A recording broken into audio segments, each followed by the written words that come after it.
كلماته أما بعد قال الله تعالى في القرآن العظيم والفرقان المجيد أعوذ بالله من الشيطان الرجيم بسم الله الرحمن الرحيم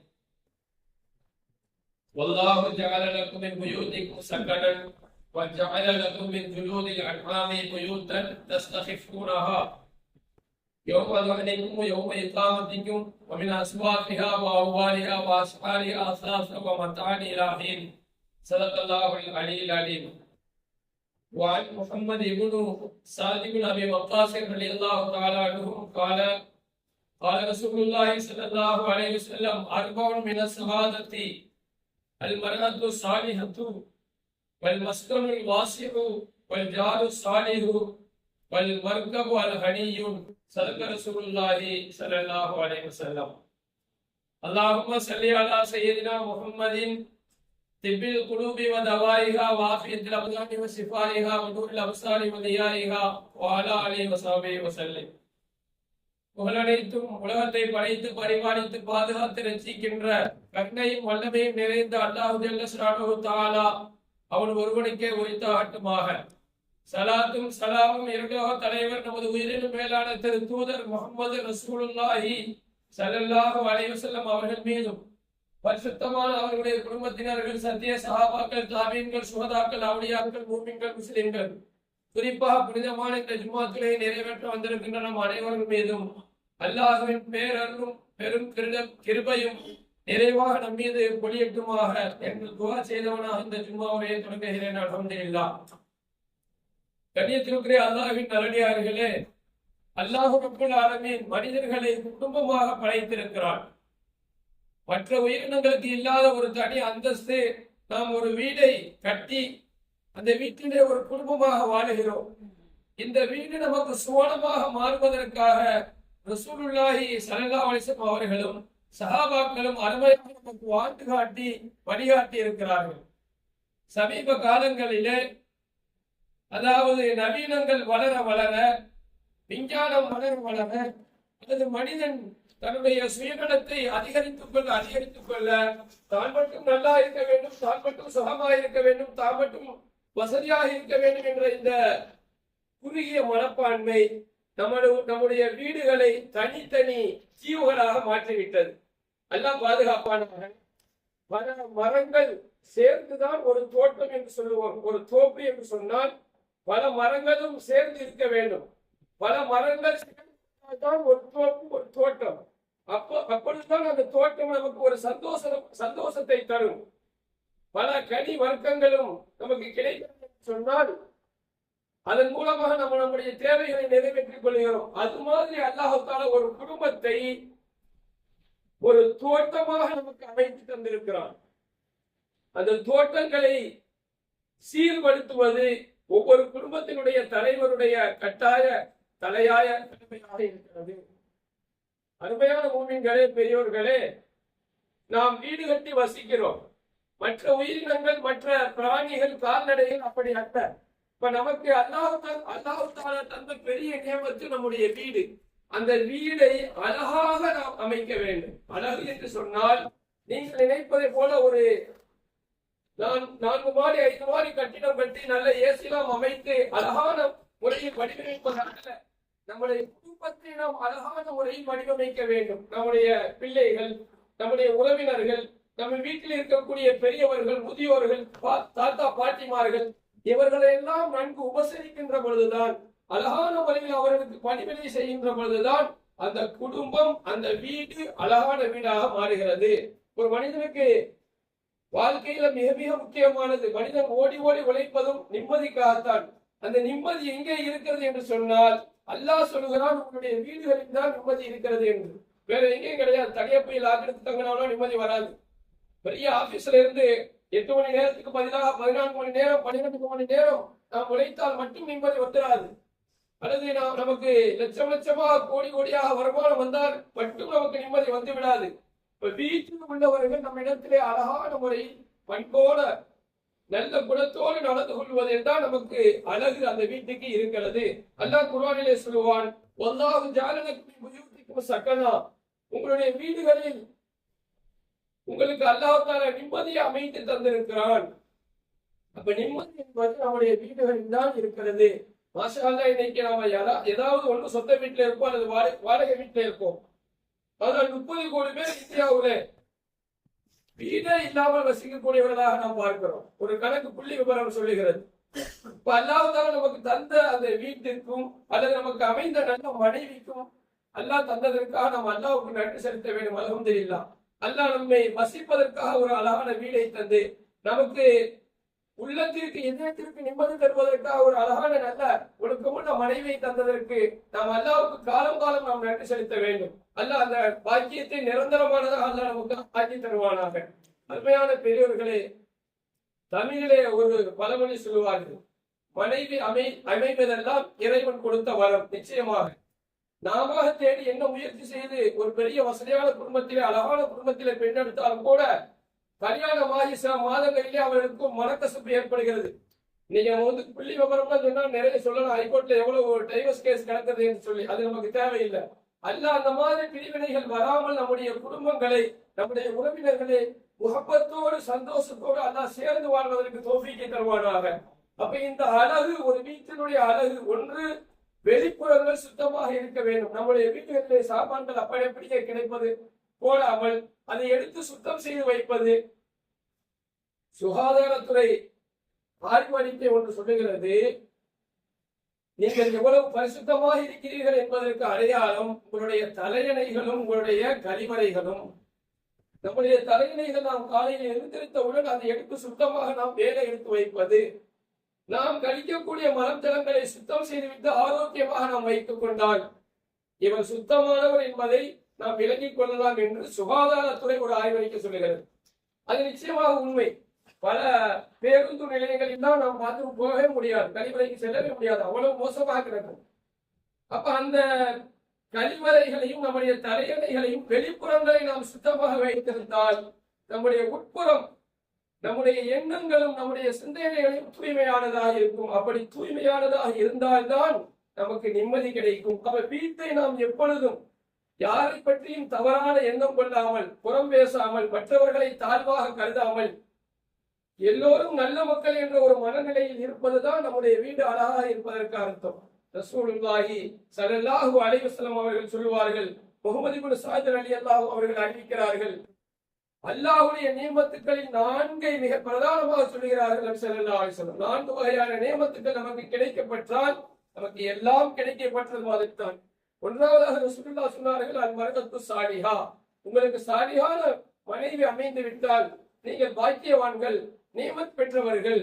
அல்லாஹ்வுடைய அர்ப்பணிக்கு நாம் நன்றி செலுத்துவது கடமை நமக்கு. அந்த மனைவி எல்லா நிலைகளிலும் கணவனுக்கு தாங்கி பணிவிடை செய்வது மாத்திரம் அல்லாமல் அவன் ஆபீஸ்ல இருந்து வருகின்ற பொழுது அவனுக்கு உறுதுணையாக இருந்து அவனுடைய பிரச்சனைகள் எல்லாம் கேட்டு மன ஆறுதல் சொல்லுகிறாளே, அவன் பாக்கியம் பெற்றவன் என்றார்கள் நபிகள் நாயகம் ஸல்லல்லாஹு அலைஹி வஸல்லம். இரண்டாவதாக வல் மஸ்கனுல் வாசியு, விசாலமான வீடு. வீடு விசாலமாக இருப்பது என்று சொன்னால் பெரிய மாடமாளிகைகள் மாத்திரம் அல்ல, அந்த வீட்டில் உள்ளவர்களுடைய எண்ணங்கள் விசாலமாக இருக்க வேண்டும், தூய்மையானதாக இருக்க வேண்டும். வெளியிலிருந்து உறவினர்கள் வருகிறார்கள், விருந்தினர்கள் வருகிறார்கள், அவர்களை அன்போடு நாம் உபசரிக்க வேண்டும். நாம் நின்று உபசரிப்பதுதான் விசாலமான வீட்டுக்கு அர்த்தம். இரண்டாவதாக இந்த நியமத்தை ரசூலுல்லாஹ் குறிப்பிடுகிறார்கள், உங்களுடைய வீடு விசாலமானதாக இருக்க வேண்டும். வீட்டில் உள்ளவர்கள் விசாலமான எண்ணங்களோடு நம்முடைய குடும்பத்தில் பெரியவர்களை, நம்முடைய உறவினர்களை, நம்மை தேடி வரக்கூடிய விருந்தினர்களை கண்ணியப்படுத்த வேண்டும். இன்னைக்குதான் அவசர காலத்துல போனுக்கு பார்க்கறதுக்கு நேரம் இல்லை என்று சொல்லி வருந்த விருந்தினர்களை 1 மணி நேரம் கூட உட்கார வைக்காமல் அப்படியே தொடர்ந்து விடுவதுதான் குறியாக இருக்கிறார்கள் சில பேர். அது நல்ல பண்பு இல்லையே. ஸல்லல்லாஹு அலைஹி வஸல்லம் அவர்கள் சொன்னார்கள், சிறந்த முஃமின் யார் என்றால் யார் விருந்தினர்களை கண்ணியப்படுத்துகிறார்களோ அவர்கள் சிறந்த முஃமின். யார் அண்டை வீட்டார்களோடு அனுசரையோடு நடந்து கொள்கிறார்களோ அவர்கள் சிறந்த முஃமின். ஸல்லல்லாஹு அலைஹி வஸல்லம் அவர்கள் குறிப்பிட்ட 3வது நியமத்து அருட்கொடை ஜாரு சாலிஹ், நம்முடைய அண்டை வீட்டார்கள் நல்லவர்களாக நமக்கு கிடைக்கப்பெறுவது. நம்ம எதிர்புறமா மட்டும் யோசிக்க கூடாது, நாமளும் அவர்களிடத்திலே நல்ல முறையில் நடந்து கொள்ள வேண்டும். நல்ல அனுசரணையோடு அன்போடு அவர்களுக்கு கஷ்டப்படுகிற நேரத்தில் அவர்களுக்கு நாம் உதவி செய்வது, நமக்கு ஒரு சிரமமாக இருக்கிற நேரத்தில் அவர்கள் நமக்கு உதவிக்கு ஓடி வருவார்கள். இன்றைக்கு நாம் பார்க்கிறோம் இல்லையா? நம்ம வீட்டில் ஏதாவது ஒரு விசேஷம் என்று சொன்னால் முதலில் நாம் பக்கத்து வீட்டுக்காரர்களுக்கு தான் சொல்ல வேண்டும், அருகில் இருக்கக்கூடியவர்களுக்கு தான் சொல்ல வேண்டும். அதுதான் ஜாரு சாலிஹ். நம்முடைய அண்டை வீட்டார்களோடு அனுசரணையோடு அன்போடு கனிவோடு நடந்து கொள்வது. ரசூலுல்லாஹி ஸல்லல்லாஹு அலைஹி வஸல்லம் அவர்கள் இரவு தூங்கச் செல்கின்ற பொழுது இந்த துஆவை ஓதுவார்கள். அனுசரணையில் அவர்கள் அறிவிக்கிறார்கள். ஸல்லல்லாஹு அவர்கள் தங்களுடைய விரிப்புக்கு வந்து விட்டால், படுக்கைக்கு வந்து விட்டால், அல்ஹம்துலில்லாஹி அல்லதி அத்தமனா வ ஸகானா வ கஃபானா வ ஆவானா, ஸல்லல்லாஹு அவர்கள் இப்படி துஆ செய்வார்கள். மாஷா அல்லாஹ், இன்னைக்கு அல்லாஹ் தஆலா நமக்கு ஜீவனம் அளித்து, ரிஸ்க் அளித்து, நல்ல முறையில் அழகான முறையில் ஓய்வெடுப்பதற்காக நமக்கு ஒரு வீடை அமைத்து தந்தானே, அந்த அல்லாஹ்வுக்கே எல்லா புகழும். ஃபகம்மின் லா காஃபிய லஹு, ஸல்லல்லாஹு அவர்கள் சொல்கிறார்கள், ஃபகம்மின் லா காஃபிய லஹு வலா முகுரியுன். எத்தனை பேர்கள் வீடு இல்லாமல், ஊரே இல்லாமல் நாடோடிகளாக தெரிகிறார்கள். அல்லாஹ் நமக்கு தந்ததற்கு நாம் நன்றி செலுத்த வேண்டும் என்று ரசூலுல்லாஹி ஸல்லல்லாஹு அவர்கள் இந்த ஹதீஸில் நமக்கு சொல்லித் தருகிறார்கள். இப்ப நமக்கு தந்த நியமத்துக்கள், நமக்கு அமைந்த நல்ல சாலிகான மனைவி, நம்முடைய அண்டை வீட்டுக்காரர்கள், நம்முடைய வீடு விசாலமாக இருப்பது, அண்டை வீட்டுக்காரர்களிடத்தில் அன்போடும் அனுசரணையோடும் நாம் நடந்து கொண்டால் அதுவே ஒரு பெரிய கொடுப்பனதான். அப்துல்லா இப்னு மஸ்ஊத், அதாவது அப்துல்லா இப்னு முபாரக் ரஹ்மத்துல்லாஹி அலைஹி பெரிய இறைநேச செல்வர். அவர் வீட்டுக்கு பக்கத்துல ஒரு யூதன் வசித்து வந்தார். அந்த யூதன் அவருடைய வீட்டை விலை பேசி விற்கின்ற பொழுது 2000 திரகங்களுக்கு விலை பேசினார். ஆனா இந்த தெருவுலயே அந்த வீடு வந்து ஒரு வீடு 1000 ரூபாய் மதிப்பு போகிறது, 1000 தீனார் இருக்கு. ஆனால் இவர் 2000க்கு விற்கின்ற பொழுது மற்றவர்கள் வாங்கக்கூடியவர்கள் கேட்டார்கள், 2000 தீனாருக்கு நீங்கள் விற்கிறீர்களே, இந்த ஏரியாவுடைய வீடு 1000 தீனார் தான் போகிறது என்று சொன்ன பொழுது, என் வீட்டுக்கு 1000 தீனார் தான், ஆனா என் வீட்டுக்கு பக்கத்தில் இருக்கிறார் அப்துல்லா இப்னு முபாரக், அவர் எவ்வளவு மிகச்சிறந்த மனிதர், எவ்வளவு அழகிய குணம் படைத்த மனிதர், அவருடைய வீட்டுக்கு பக்கத்துல உங்களுக்கு வீடு கிடைக்கிறது பெரிய விஷயம் என்று சொல்லி அந்த யூதன் 2000 தீனாருக்கு அவர் வீட்டை விற்கிறார் என்று சொன்னால், அந்த வீட்டுக்காரர் எவ்வளவு நற்குணத்தோடு அழகான குணத்தோடு வாழுகிறார், பழகுகிறார் என்பதை கவனித்து யூதனுடைய வீட்டினுடைய மதிப்பு கூடுகிறது என்று சொன்னால், அருமையானவர்களே, மூமின்களாக இருக்கக்கூடிய நாம் எவ்வளவு விசாலமான எண்ணங்களோடு நற்குணங்களோடு நாம் வாழ வேண்டும். அல்லாஹ் நம்முடைய எண்ணங்களையும் நம்முடைய உள்ளங்களையும் விசாலமாக்கி தருவானாக. மனம் குறுகியவர்களாக, பிறருக்கு உதவி செய்யும் விஷயத்தில் விசாலமானவர்களாக நாம் இருக்க வேண்டும். வரலாற்றிலே ஆரம்பகால சஹாபி அர்கம் ரலியல்லாஹு அன்ஹு, ரசூலுல்லாஹி ஸல்லல்லாஹு அலைஹி வஸல்லம் அவர்கள் ஆரம்ப காலத்திலே இஸ்லாமிய பிரச்சாரங்கள் செய்கின்ற பொழுது இந்த அர்கம் ரலியல்லாஹு அன்ஹு அவர்கள் அவருடைய வீட்டிலே இருந்து பிரச்சாரம் செய்வதற்கு அனுமதி கொடுத்தார். வரலாற்றில் இவ்வளவு மிக பிரபலியமாக பேசப்படுகிறார் அர்கம் ரலியல்லாஹு அன்ஹு. பேசப்படுவதற்கு காரணம் என்ன? சஃபா மலையிலிருந்து ஒரு 15 மீட்டர் தூரத்தில் இருக்கக்கூடிய அர்கம் ரலியல்லாஹு, ஆரம்ப காலத்தில் இஸ்லாத்துக்கு வந்த சஹாபாக்கள் எல்லாம் ஒளிந்துதான் பெருமானாரிடத்தில் அந்த இஸ்லாத்தை கற்றுக்கொண்டார்கள். பிற்காலத்திலே அர்கம் ரலியல்லாஹு அவருடைய வீடு எல்லாவற்றுக்கும் நன்மையான காரியங்களுக்கு அது பயன்படுத்தப்பட்டது. இப்ப நம்முடைய வீடு நல்ல விஷயங்களுக்கு, பிறருக்கு நாம் நன்மை செய்வதற்கு நல்ல உபகாரம் செய்யக்கூடிய வீடாக நம்முடைய வீட்டை நாம் மாற்றி அமைத்துக் கொள்ள வேண்டும். ரசூலுல்லாஹி ஸல்லல்லாஹு அலைஹி வஸல்லம் ஒளி செய்கின்ற பொழுது இந்த துஆ ஓதுவார்களாம். அல்லாஹும்ம ஃபிர்லி தம்பி, யா அல்லாஹ் என்னுடைய பாவங்களை மன்னிப்பாயாக, வவஸ்ஸினி ஃபீ தாரி, என்னுடைய வீட்டை விசாலமாக்கி தருவாயாக, வபாரிக் லி ஃபீமா ரஸக்தனி, எனக்கு நீ தந்திருக்கக்கூடிய ரிஸ்கை பரக்கத் செய்வாயாக. ரிஸ்க் என்று சொன்னால் அது நம்முடைய குடும்பத்தையும் எடுத்துக்கொள்ளும், நம்முடைய வாழ்வாதாரத்தையும் எடுத்துக்கொள்ளும், எல்லா வகையானத்திற்கும் ரிஸ்க் என்ற வார்த்தை அரபியிலே பயன்படுத்தப்படும். ஒரு சஹாபி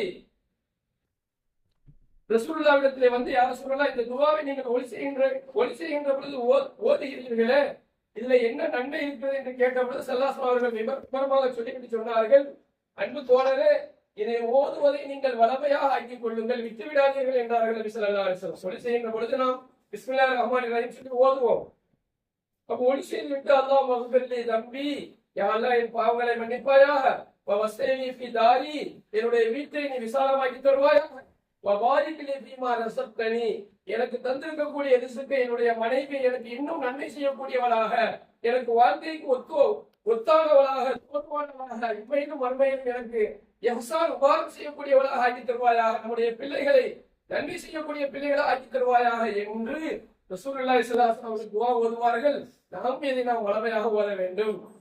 நம்முடைய வீடு விசாலமாக இருக்க வேண்டும் என்று சொன்னால் நம்முடைய வீட்டில் இருக்கக்கூடிய நம்முடைய பிள்ளைகளும் நம்முடைய உறவினர்களுக்கும் அந்த விசாலமான மனப்பான்மையை நாம் கற்றுத்தர வேண்டும். புறச்சுத்தம் அகசுத்தம் என்று திருவள்ளுவர் சொல்லுவார். சுத்தத்தில் 2 வகை இருக்கிறது. ஒன்னாவது நம்முடைய வீடு வெளிப்புறங்கள். இன்னைக்கெல்லாம் 3 வருஷம் 5 வருஷத்துக்கு ஒரு தடவை பெயிண்ட் அடிக்கிற மாதிரி வீட்டையே மாத்துறாங்க. பாரம்பரியம் என்று ஒன்று இருக்கின்ற பொழுது அந்த பாரம்பரியத்தை பாதுகாக்க வேண்டியது நம்முடைய கடமை. அந்த அழகான உபசரிப்பு இருக்கிறதை நம்முடைய பெரியார்கள், நம்முடைய பெரியவர்கள், குடும்பத்தில் பெரியவர்கள் எல்லாம் வெளியில் வழிபோக்கர்கள் தங்குவதற்காகவே திண்ணைகள் அமைத்து வைத்தார்கள். சொல்லுவாங்க, இந்த கணிசா வீட்டையெல்லாம் எத்தனையோ கல்யாணம்லாம் நடந்திருக்குதுன்னு சொல்லுவார்கள். ஆரம்ப காலத்துல ஒரு 30-40 வருஷத்துக்கு முன்னாடி. அப்ப அந்த பெரியவர்கள் எல்லாம் தங்களுடைய வீட்டு திண்ணைகளை வழிபோக்குவர்கள் தங்குவதற்காகவும் இருப்பதற்காகவும் அமைத்து கொடுத்தார்கள். வெளியிலிருந்து முசாபர்கள் அல்லது வசூலுக்கு வரக்கூடியவர்களுக்கு தங்களுடைய வீட்டுக்கு அழைத்து சென்று போய் சாப்பாடு கொடுத்து அனுப்புவார்கள். இந்த மனப்பான்மை எல்லாம் இன்றைக்கு சுருங்கிவிட்டதேயே. நம்முடைய எண்ணங்களை பிறருக்கு உதவி செய்யும் விஷயத்தை நாம் விசாலமாக வைத்துக் கொண்டால் அல்லாஹ் தரக்கூடிய அந்த ரிஸ்க்கு நமக்கு இன்னும் விசாலமாகும். அல்லாஹ் தஆலா நம்முடைய வீட்டில் உள்ளவர்களுக்கும் நமக்கும் அந்த விசாலத்தில் பறக்கச் செய்வானாக. பெரியவர்களே, இப்ராஹிம் அலைஹிஸ்ஸலாத்து வஸலாம் அவர்களும் இஸ்மாயில் அலைஹிஸ்ஸலாத்து வஸலாம் அவர்களும் காபாவை கட்டுகின்ற பொழுது அல்லாஹ் அவர்களிடத்தில் உடன்படிக்கை செய்தான். குர்ஆனிலே அல்லாஹ் சொல்லி காட்டுகிறான், அங்கே வழிபடக்கூடியவர்களுக்காக, அங்கே தவாப் செய்யக்கூடியவர்களுக்காக நீங்கள் அந்த காபாவை சுத்தப்படுத்துங்கள் என்று. ஆரம்ப காலத்துல சிலைகள் வைத்தெல்லாம் வணங்கி வந்தார்கள் காபாவிலே. ஒரு நாளைக்கு ஒரு தெய்வம், இந்த சாமி அந்த சாமி என்று 360 சிலைகளை வைத்திருந்தார்கள். அதையெல்லாம் துடைத்து அப்புறப்படுத்தினார்கள் இப்ராஹிம் அலைஹிஸ்ஸலாம். அல்லாஹ் தஆலா அதைத்தான் இங்கே சொல்லுகிறான், அந்த இடமே மிக பரிசுத்தமாக நாம் அவர்களிடத்தில் ஒப்பந்தம் செய்தோம் என்று அல்லாஹ் சொல்லி காட்டுகிறான். இப்ப வழிபாட்டு தலங்களாக இருக்கட்டும், நம்முடைய வீடுகளாக இருக்கட்டும், குர்ஆனிலே அல்லாஹ் சொல்லுவான், உங்களுடைய வீடுகளை நீங்கள் தொழுமிடமாக அமைத்துக் கொள்ளுங்கள். வஜஅலு புயூத்தக்கும் கிப்லத்தன். கிப்லா என்று சொன்னால் நாம் முன்னோக்கி தொழக்கூடிய இடம் கிப்லா. இப்ப நம்ம வீட்டிலே அல்லாஹ் கிப்லா அமைக்க சொல்லுகிறான். நாம் தொழுவதற்கு என்று ஒரு இடத்தை நாம் பாதுகாத்துக் கொள்ள வேண்டும். அங்கே குர்ஆன் ஓதுகிறோம், இஸ்லாமிய சம்பந்தப்பட்ட ஹதீஸ் கிதாபுகளை படிக்கிறோம் என்று சொன்னால் அது வணக்கத்திற்குரிய இடமாக, அந்த இடத்தில் இவ்வாறு செய்யக்கூடிய இடமாக நாம் அமைத்துக் கொள்ள வேண்டும். வீடு கட்டுகிறோம், ஒரு ஜன்னல் வைக்கின்ற பொழுது நம்முடைய எண்ணம் இப்படி இருக்க வேண்டும். பாங்கு சொன்னா நம்ம வீட்டுக்கு கேட்கும், அந்த மாதிரி நாம் ஜன்னலை அமைப்பது. நம்முடைய வீடுகளை மஸ்ஜிதுகளுக்கு பக்கத்திலே, வழிபாட்டு தலங்களுக்கு பக்கத்திலே அமைத்துக் கொள்வது, இது ஒரு இபாதத்து. நம்முடைய எண்ணங்களை சீர்படுகின்ற பொழுது நம்முடைய வாழ்க்கையை அல்லாஹ் தஆலா சீராக்கி தந்து விடுவான். ஒரு ஹதீஸ்ல நபி ஸல்லல்லாஹு அலைஹி வஸல்லம் அவர்கள் சொன்னார்கள், இத்தகுவல் ஹராம. ஹஸ்ரத் அப்துல்லாஹ் இப்னு உமர் ரலியல்லாஹு அன்ஹு இந்த ஹதீஸ் அறிவிக்கிறார்கள், ஹராமை நீங்கள் பயந்து கொள்ளுங்கள் ஃபில் புன்யான், வீடு கட்டும் விஷயத்திலே. வீடு கட்டும் விஷயத்திலே லோனுக்கு மேல லோனு, வட்டிக்கு மேல வட்டி, கடனுக்கு மேல கடன் வாங்கி வாங்கி வீடு கட்டி கடைசியில் அந்த வீட்டையே விற்கக்கூடிய சூழ்நிலைக்கு எத்தனை பேர் தள்ளப்படுகிறார்கள். அந்த மாதிரி ஹவுசிங் லோன் எடுத்து நீங்கள் கட்டி உங்களுடைய வீட்டின் அஸ்திவாரத்தை பாழாக்கி விடாதீர்கள் என்று நபிகள் நாயகம் ஸல்லல்லாஹு அலைஹி வஸல்லம் அவர்கள் சொல்கிறார்கள். ஃபஇன்னஹு அஸாஸுல் ஹராம், அது அஸ்திவாரத்தையே பாழாக்கி விடும். அப்படின்னா நம்முடைய எண்ணங்களை தூய்மையாக வைத்துக் கொண்டு அங்கே வழிபாடு நடக்க வேண்டும். நம்முடைய பிள்ளை தினமும் தொழுக வேண்டும், குர்ஆன் ஓத வேண்டும். பெற்றோர்களாகிய நீங்கள் தான் அவர்களுக்கு கற்றுக் கொடுக்க வேண்டும். அந்த வீடு எப்பொழுதும் பரக்கத்து நிரம்பியதாக வெளிச்சமாக இருக்க வேண்டும். சரினா உமர் இப்னு கத்தாப் ரலியல்லாஹு அவர்கள் சொல்வார்கள், ஸலாத்து ரஜுலி தத்தவுஅன் ஃபஹுவ நூர். ஒரு மனிதன் நஃபிலான தொழுகைகளை, சுன்னத்தான தொழுகைகளை உங்களுடைய வீட்டிலே தொழுது விளக்கேற்றுங்கள் என்கிறார்கள் உமர் ரலியல்லாஹு. நஃபிலான தொழுகை, தஹஜ்ஜுத் தொழுகை, லுஹா தொழுகை, சுன்னத்தான தொழுகைகளை உங்களுடைய வீட்டிலே தொழுது வாருங்கள். உங்களுடைய வீடு பிரகாசமாக இருக்கட்டும், ஜொலிக்கட்டும் என்கிறார்கள் உமர் ரலியல்லாஹு.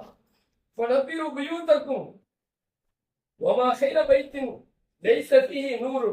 எந்த வீட்டிலே விளக்கு இல்லையோ, விளக்கு என்று சொன்னால் எங்கே இபாதத் என்ற அமல் இல்லையோ, தொழுகை இல்லையோ, ஓதுதல் இல்லையோ, உங்களுடைய பிள்ளைகள் உங்களுடைய வீட்டிலே குர்ஆன் ஓதலையோ, அந்த வீட்டிலே எந்த பரக்கத்தும் கிடையாது என்கிறார்கள் செய்னா அப்துல்லாஹ் இப்னு உமர் ரலியல்லாஹு தஆலா அவர்கள்.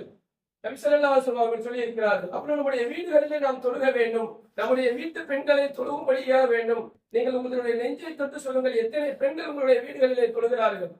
இங்கே வரக்கூடிய 20 பேருடைய மனைவிமார் கூட தொழுகிறார்களா என்பது தெரியாது. அல்லாஹ் எல்லா மக்களுக்கும் தொழக்கூடிய பாக்கியத்தை தருவானாக.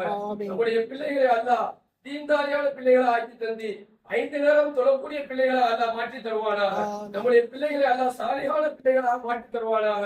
நம்முடைய பிள்ளைகளுக்கு அல்லாஹ் விசாலமான எண்ணங்களை கொடுத்து மற்றவர்களுக்கு உபகாரம் செய்யக்கூடிய பிள்ளைகளை அல்லாஹ் மாற்றி தருவானாக. உண்மையானவர்களை அதை நாம் கற்றுக் கொடுக்க வேண்டும். நம்முடைய சாச்சா வந்திருக்காரு, கூப்பிடு. உங்களுடைய மாமி வந்திருக்கு, கூப்பிடு, உள்ள கூப்பிடு. 2 நாள் இருந்து அவர்களை உபசரித்து விருந்து கொடுத்து கவனித்து அனுப்புவதில் இருக்கிறது வழக்கத்து.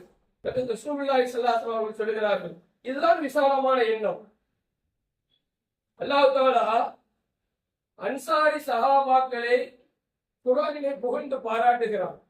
உண்மையிலே நம் வாழ்க்கையில் கடைபிடிக்க வேண்டிய விஷயங்கள், குர்ஆனிலிருந்தும் ஹதீஸிலிருந்தும் நாம் பெறக்கூடிய அந்த படிப்பினைகள் எல்லாம் நம்முடைய வாழ்க்கையில் நாம் கடைபிடிக்க வேண்டிய விஷயங்கள். சூரத்துல் ஹஷ்ர் என்ற அத்தியாயத்திலே அல்லாஹ் தஆலா அன்சாரி சஹாபாக்களை புகழ்ந்து இப்படி சொல்கிறான், வல்லதீன தப்பவவு தார வல் ஈமான மின் கப்லிஹிம் யுஹிப்பூன மன் ஹாஜர இலைஹிம். அல்லாஹ்வுக்காக தங்களுடைய வீடுகளை விட்டுவிட்டு மக்காவில் இருந்து மதீனாவுக்கு வந்தார்களே அகதிகளாக முஹாஜிர் சஹாபாக்கள், யுஹிப்பூன மன் ஹாஜர இலைஹிம், அந்த முஹாஜிர்களை இந்த அன்சாரிகள் விரும்பினார்கள். அகதிகளா வந்துட்டாங்க, அல்லாஹ் ரசூலுக்காக மக்காவை விட்டுட்டு துறந்துட்டு மதீனாவுக்கு ரசூலுல்லாஹ்வுடைய உத்தரவு கட்டப்பட்டு வந்து விட்டார்கள். அகதிகளாக உங்களை நம்பி வந்தவர்களை நீங்கள் தான் கவனிக்க வேண்டும். அந்த குணம் இயற்கையாக அன்சாரி சஹாபாக்களிடத்தில் இருந்தது. அவர்கள் தங்களுடைய வீடுகளை அவர்களுக்காக விட்டுக் கொடுத்தார்கள். தங்களுடைய விவசாய நிலங்களிலிருந்து அவர்களுக்கு ஒரு பகுதியை கொடுத்தார்கள். அல்லாஹ் புகழ்ந்து சொல்லுகிறான். இப்படி நம் வரலாற்றிலே நாம் பேசப்பட வேண்டும். நம்முடைய அகலாக்குகள், நம்முடைய எண்ணங்கள், நம்முடைய சுற்றுப்புறத்தார்களிடத்திலே நல்ல அழகான குணங்களோடு நாம் நடந்து கொள்ள வேண்டும். நாம கொடுக்கிறோம் அப்படிங்கிறதுக்காக அவர்கிட்ட ஏதாவது ஒரு வேலை வாங்குறேன், நம்ம அடிமையா வச்சுக்கிறேன்னு இந்த மாதிரி எண்ணங்கள் ஒரு கடுகளவு கூட அன்சாரி சஹாபிகளிடத்திலே இருக்கவில்லை.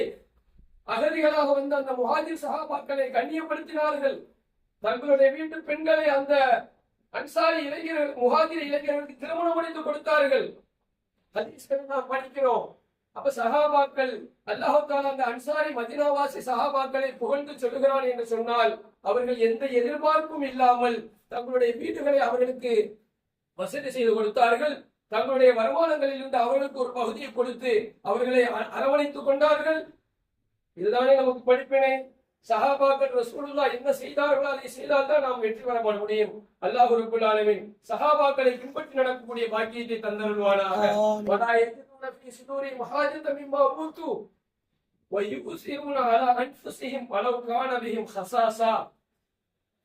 தங்களுக்கு அவசியமான முக்கியமான தேவைகள் இருப்பினும் கூட அவர்கள் முஹாஜிர்களுக்கு விட்டுக் கொடுத்தார்கள், அவர்களுக்கு தேர்ந்தெடுத்து கொடுத்தார்கள். எனக்கு தேவை இருக்கு, நம்மளுக்கே தேவை இருக்கு என்று சொல்லி பொதுநல காரியங்களுக்கு தராமல் இருப்பது, இது ரொம்ப ரொம்ப கருவித்தரும். அது இருக்கக்கூடாது. நமக்கு ஒரு நாளைக்கு 100 ரூபாய் வருமானம் வருது என்று சொன்னால் ஒரு 5 ரூபாய் அல்லாஹ்வுக்காக நாம் கொடுக்கின்ற பொழுது அந்த 5 ரூபாயை அல்லாஹ் நமக்கு 50 ரூபாயாக மாற்றி தருவான். எந்த வகையிலாவது தருவான்.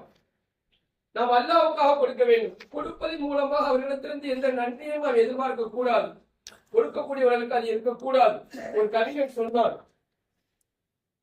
நாம் கொடுக்கிறோம், அல்லாஹ்வுக்காக கொடுக்கிறோம், நம்மிடமிருந்து அது வந்ததில்லை, இறைவனிடம் வந்தது. நாம் யாருக்கு கொடுக்கிறோம் என்று அந்த கையை நாம் பார்த்து விட்டால், யார் நம்மிடமிருந்து பெறுகிறார் என்பதை பார்த்து விட்டால் கொடுப்பதில் அவ்வளவு ஆனந்தம் அடைவோம் என்று ஒரு கவிஞன் சொல்லுகிறார். அப்ப நம்ம கொடுக்கும் போது நம்ம வரலாற்றுகளில படிக்கிறோம், புராண கதைகளாக இருக்கட்டும், இது ஹதீஸ்களிலும் வந்திருக்கிறது. நாம் கொடுக்கின்ற பொழுது ஒரு யாசகர் ஒரு ஏழை வாழ்கிறார் என்று சொன்னால் அந்த ஏழையுடைய கையில் படுவதற்கு முன்பாக அது இறைவன் பிடித்துக் கொள்ளுகிறான். இப்ப நம்ம யாருக்காக கொடுக்கிறோம்?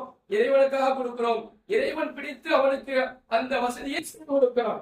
இப்ப அல்லாஹ்வுக்காக நாம் கொடுக்கின்ற பொழுது அந்த 5 ரூபாய் நமக்கு 50 ரூபாயாக திருப்பி கிடைக்கிறது என்று சொன்னால் நிச்சயமான மகிழ்ச்சி அடைய வேண்டும். அல்லாஹ் கொடுக்கும் எண்ணங்களை நமக்கு விசாலமாக்கி தருவானாக. நமக்கு வரக்கூடிய பொருளாதாரங்களில், நம்முடைய வியாபாரங்களில், நம்முடைய குடும்பத்தில் அல்லாஹ் பரக்கத்தை தந்தருவானாக. யார் கஞ்சத்தனத்தை விட்டும் தங்களை பாதுகாத்துக் கொண்டார்களோ அவர்கள் தான் வெற்றியாளர்கள் என்று அல்லாஹ் தஆலா குர்ஆனிலே சொல்லி காட்டுகிறார். நமக்கு சில தேவைகள், அவசியமான தேவைகள் இருக்கும். இருப்பினும் கூட நம்மால் முடிந்த அளவு ஒரு 5 ரூபாய் 10 ரூபாய் தர்மம் கொடுக்கின்ற பொழுது, அல்லது ஒரு மதரசாக்கு நன்கொடை கொடுக்கின்ற பொழுது, அல்லது நம்முடைய பள்ளிவாசலுக்கு தேவைப்படுகின்ற பொழுது, நமக்கு நம்ம 4 வீடு கட்டணும், வசதியா நமக்கு நல்ல வருமானம் வருகின்ற பொழுது அல்லாஹ்வுடைய வீட்டை நாம் எவ்வளவு பராமரிக்க வேண்டும், அல்லாஹ்வுக்கு அவங்களுக்கு பணிவிடை செய்யக்கூடியவர்களுக்கு நீங்கள் எவ்வளவு கொடுத்து உதவ வேண்டும், எவ்வளவு கொடுத்து உதவினாலும் அல்லாஹ் இன்மையிலும் மறுமையிலும் உங்களுடைய வாழ்க்கையை அல்லாஹ் பிரகாசமாய் ஆக்கி வைப்பானாக. உங்களுடைய வாழ்க்கையை, உங்களுடைய குடும்பத்தினுடைய வாழ்க்கையை அல்லாஹ் பரக்கத்து நிரம்பியதாக ஆக்கி வைப்பானாக. இன்மையிலும் மறுமையிலும் எந்த கஷ்டங்களும் வராமல் நம்முடைய குடும்பங்களை அல்லாஹ் மகிழ்ச்சியானதாக, ஒற்றுமையானதாக ஆக்கி வைப்பானாக. அல்லாஹ் ரப்பல் ஆலமீன் நம்முடைய கஷ்டங்களை தூரமாக்கி மற்றவர்களுக்கு தாராளமாக உதவி செய்யக்கூடிய அந்த எண்ணங்களை விசாலமாக்கி தந்து நம்முடைய பொருளாதாரத்தில் பரக்கத்தை தருவானாக. நோய் நொடிகளை விட்டு பாதுகாத்து, மருத்துவமனை சிரமங்கள், அதன் செலவினங்களை விட்டு பாதுகாத்து, ஆஃபியத்தோடு ஆரோக்கியத்தோடு அல்லாஹ்வை வணங்கி வழிபடக்கூடிய பாக்கியத்தை தந்தருவானாக என்று துஆ செய்து இந்த ஜும்மாவை நிறைவு செய்கிறேன். வாஹிரு தஅவானா அல்ஹம்துலில்லாஹி ரப்பில் ஆலமீன். அஸ்ஸலாமு அலைக்கும் வரஹ்மத்துல்லாஹி தஆலா வபரகாத்துஹு.